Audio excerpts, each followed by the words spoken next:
Our textbook talks about two types of racism, and I just want to give you a few more examples for each of them, just to help you kind of better understand them. So our first type is modern racism, and modern racism is a type of racism that is more subtle. So in other words, think about in the past when people were racist, they were like what we call overtly racist. Now, overt is a word you're not probably that familiar with, but what it basically means is obvious and easily observable. Because overt kind of relates to the idea of observable. In um, operant conditioning, they talk about overt behavior, and so what they really mean is observable behavior. So in the past, racism, as we know, was pretty observable. I mean, the things we did to minorities was terrible. So it was very obvious that we were being racist. But research has found that today there's still racism around, but it's kind of changed in a way, and that's why they came with this term modern racism. So typically what we see is that this is used when it's socially acceptable to do something. So that would sound strange, but we'll look at some examples. I think that'll make a little more sense. But one simple example is people try to create some credentials that, well, I'm not a racist because of X, Y, or Z. But then they go on to do something very racist. There's kind of a joke in the field that when people say, well, I'm not a racist, that they'll typically say, but then they'll say something that's very racist. And it's not a funny joke, but it's a joke in the field because it's just, they're really lying by saying they're not racist because they are. So in the notes talks about these different examples about teams, so I won't go over that. Implicit racism is something that's more unconscious. So people are being racist, but they don't realize it.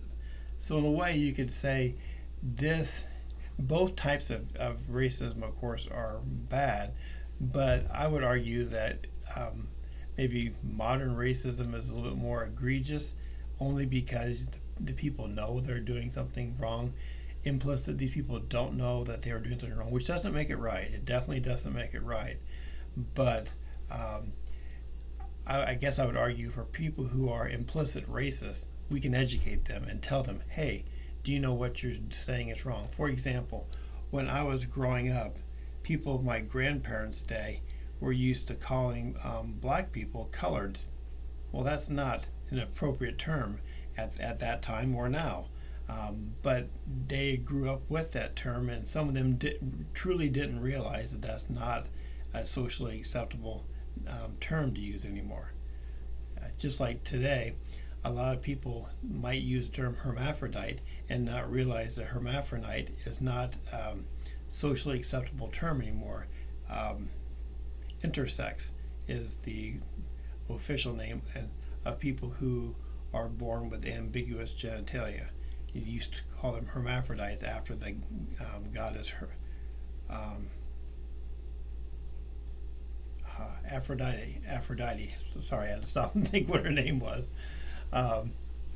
But let's move on to some other examples of these concepts.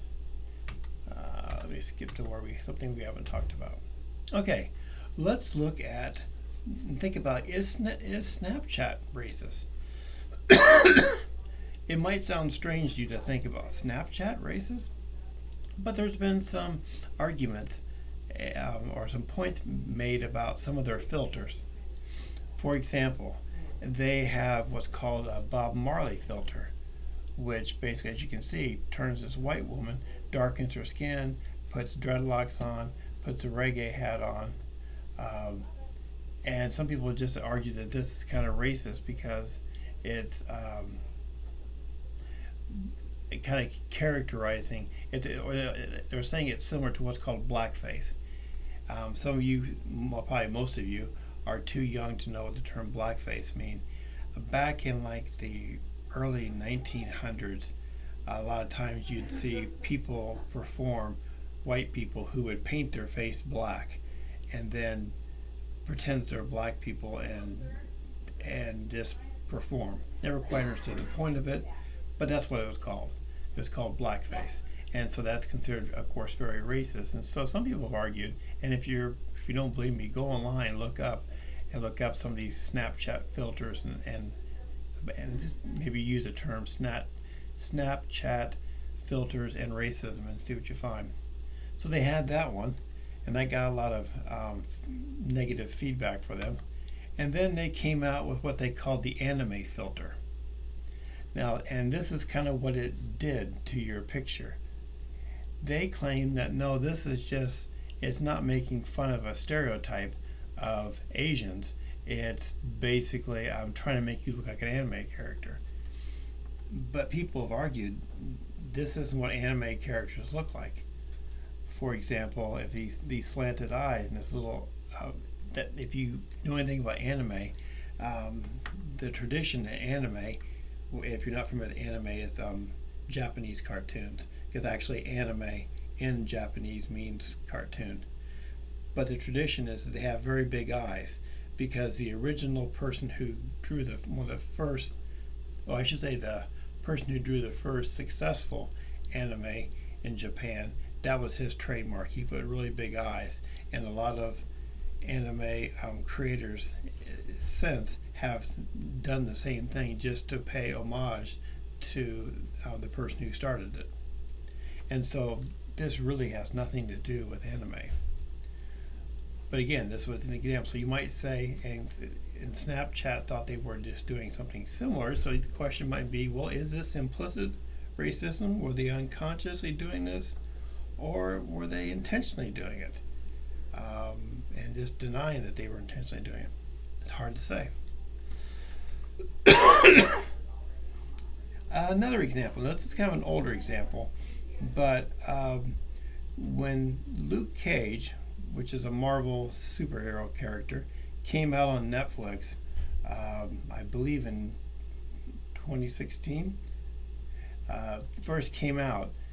It's basically takes place in an all black neighborhood, and so because of that, some white people were posting like, well, there's not many white people here.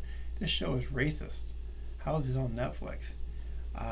But if you think about the story, it takes place in a black neighborhood. So why would there be a lot of white people in it? And then here's another example. Is it me or the new Netflix? Luke Cage is a little racist. No, it's mostly black. Where's the diversity? Again, you have to take into consideration the setting. It's kind of like saying, if we're doing a period piece on China back in the, 1300s or something, and you say, why aren't there white people there? Well, were there white people in China in the 1300s? Probably not. And this one's probably the best example of this whole idea. I'm not racist, but so you can already tell this is going to be modern racism. Why is Luke Cage so political? Why do they talk about being black all the time? Where are all the white characters? So it's interesting. And think about, a response might be, well, the reason they're political is there's issues they're concerned about, and it's not like shows with mainly white characters never talk about politics. They do, not all the time, but think about it. It's kind of an example of there aren't a lot of shows on TV that have mostly all black casts, and so you got a small sample size. So if just one of them seems political to you, then you might generalize and say that's true of all of them, which is not. Or you might think, okay, this one show that you see as more political, you might make a bigger deal and think it's more representative of the whole genre than it actually is. And again, you could say this is a good example of modern racism, because they're kind of missing the point. If we look at the development of explicit and implicit racism, so think about explicit was that what I also called overt racism, where people were just downright outright racist, versus more of the newer racism. We basically see we what we find is that on the left we see 6-year-old children showed a strong preference for a white child over a black child. So for example, they did for showing pictures. Which do you like better? And if you want a good example of that, in the lecture notes, I have a link to a video called A Girl Like Me. And it really is a good example. It was a fascinating study done looking at where they asked African American children to pick dolls. And the only difference in the dolls was the skin color. And they made all kinds of attributions about which ones were good, which ones were bad, which ones were better, which ones were worse, just because of this kind of racism you could argue that they were exposed to.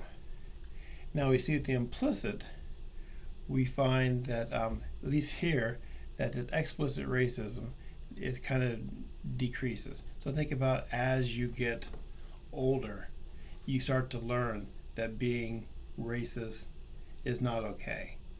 Think about as a kid, you may have learned it from your environment, but you don't really have a lot of thought into it. But as you get older, you realize how it's perceived, and you realize that maybe even if you feel that way, maybe you shouldn't act that way.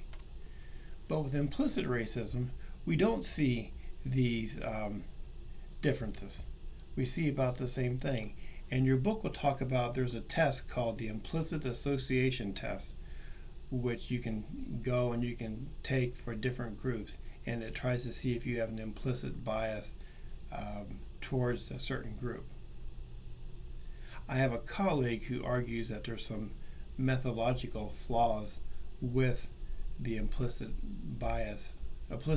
association test, but I can't speak to that. I haven't read that research, so I don't know. I just know a lot of people do reference this test and talk about how it plays an important role in understanding people's biases. And the reason I'm not saying racism, because it looks at a lot of things. It's not just race. There's an implicit association test for gender. There's one for sexual orientation. There's one for a lot of things. So it's kind of hard. So you can't really say it's a test for racism, but it can measure these kinds of implicit attitudes.